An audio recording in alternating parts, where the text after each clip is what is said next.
Museums are about collections of artifacts, but more than that, there's about the stories behind those artifacts. In the next few years, Milton Keynes Museum, together with the Council, is going to expand so that it tells the story of the whole of Milton Keynes. This will include one gallery that will tell the story about the development of the new city. To develop that story, we need to collect the stories of the people that have lived here and associate those with artifacts. That is why we've got together with Living Archive and Jubilee Wood Primary School to start to gather stories about artifacts. We're going to present some of those stories now, but this is only the beginning.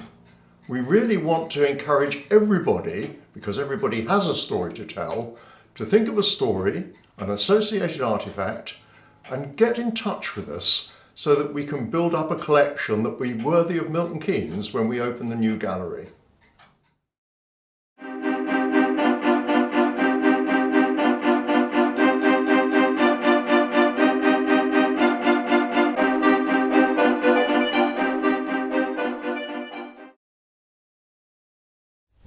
I chose to come to the Room of Toys because there was a tricycle here that reminds me of when I was a kid, and I used to play on my tricycle, and my tricycle was yellow and it had some red on it, and it was really fun and fast.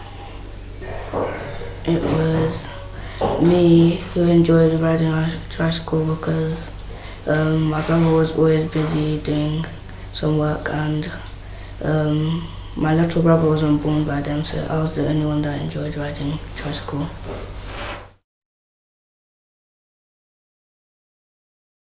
So the pianola is a piano which you can play with your feet. So to play it with your feet, you place your feet at the top here.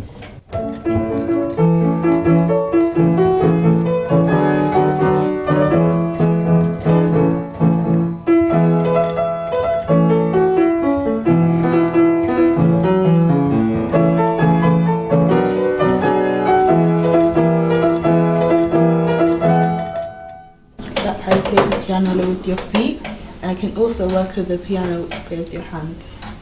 Is it right if I play it to something?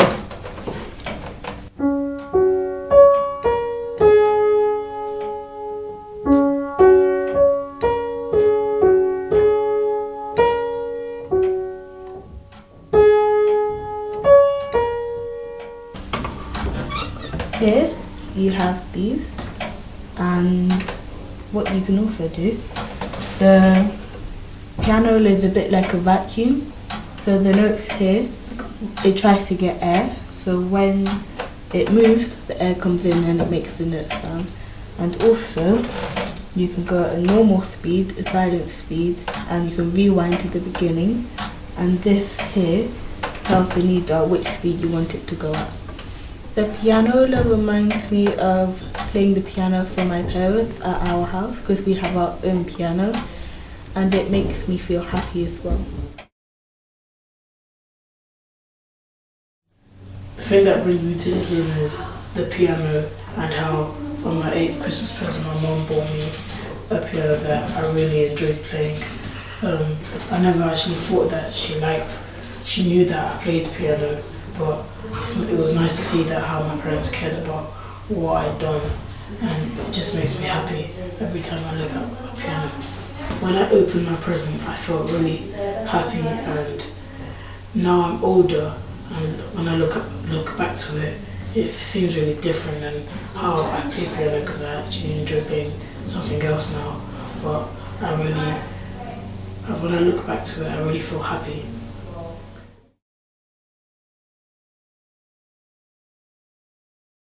Fairground reminds me when I go to Poland every summer to the fun park. Favourite part of the toy fairground is the Ferris wheel. When I went to the fun fair in Poland, the ride I mostly enjoyed was the ride when you went on a spinning thing and then it threw you into a wall, but you actually didn't get through any wall.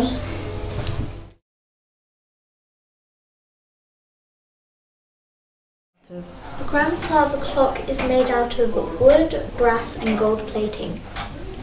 If you look in here, you can see that it has a weight, and when the timer has gone, the weight will touch the floor and it needs to be wound back up to work again.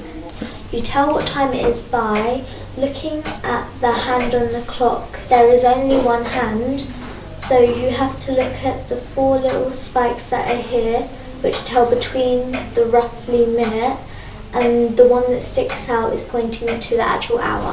The grandfather clock reminds me of when I was little and I tried to get one myself, but then my nan told me how much noise it made.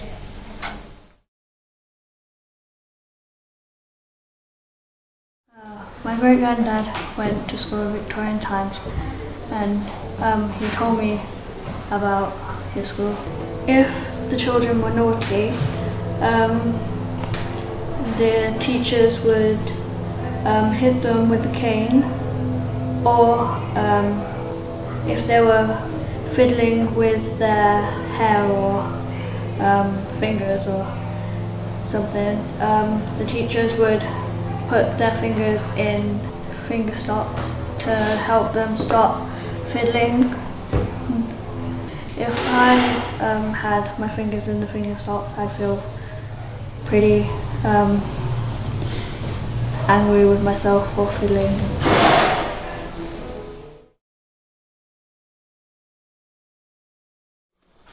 Right now we are in a Victorian classroom.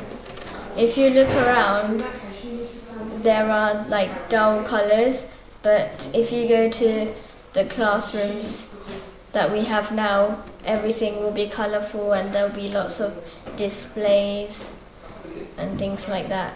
I would change this classroom by adding a bit more colour to it, and like these paintings, I'll make them more colourful.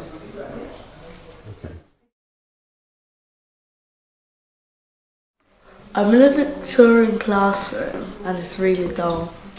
There's no technology in here.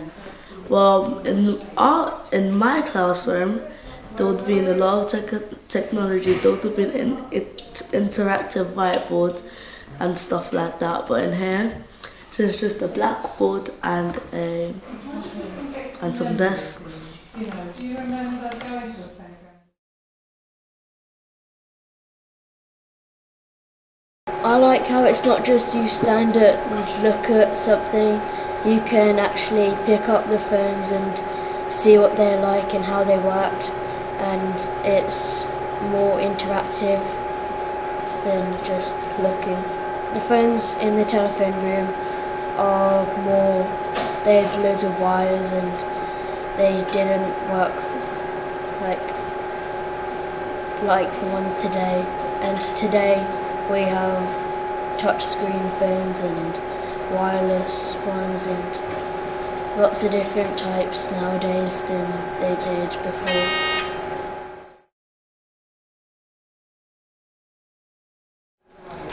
This is my memorable phone that was made in 1980 because my mum and dad used to talk to each other and play around with it when they were younger, and they used to contact each other for when they were studying, they contact each other for information about the test and all of them.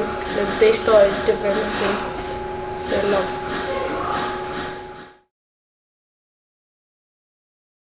Well, when I was younger, my mum used to have a Motorola phone like that one that was a flip up, and I remember that when they broke and they couldn't use them anymore, me and my brother used to use them as toys, and we'd pretend that we was calling each other and stuff. I remember using them all around, when we used to also go to the park and stuff, because me and my brother would take stuff with us to use, and we'd take the phones and then we'd pretend at the bits in the park that you can talk to each other, and we'd pretend that we was using our phones by talking to each other through that, and we'd also use them a lot around the house.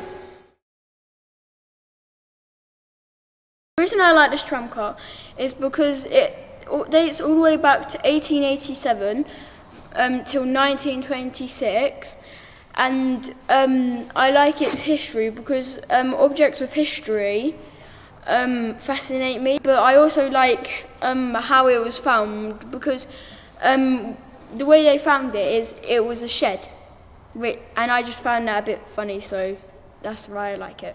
The tram car can hold a maximum of 100 people at a time, no more, no, not 100, otherwise it might fall or something. And this was mainly used for workers. It wasn't necessarily used for public that much. The person who drives the tram car, is very experienced, so if you feel very fine and they're not scared. But in the olden times, it felt very scary, and mostly the public wouldn't be in the tram car because it was mostly used for workers, and now in these days the public and other people can use these tram cars. So yeah.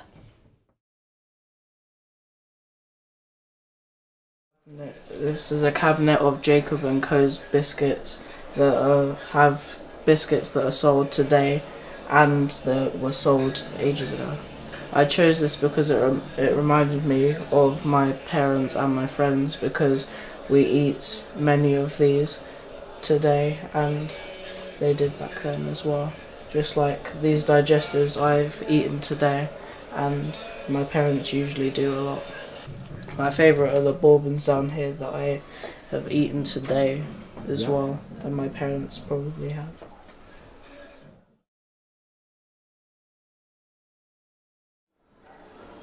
Oh.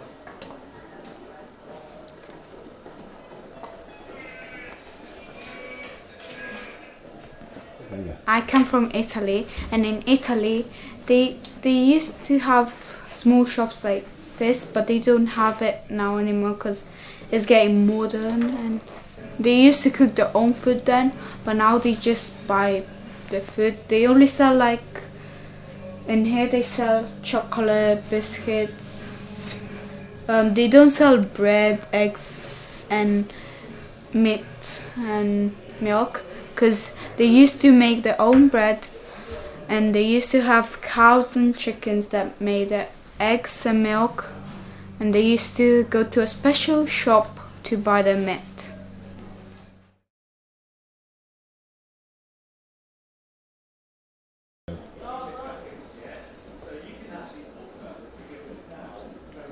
This shoe is made of leather. Under it it's wooden and inside it's a bit wooden.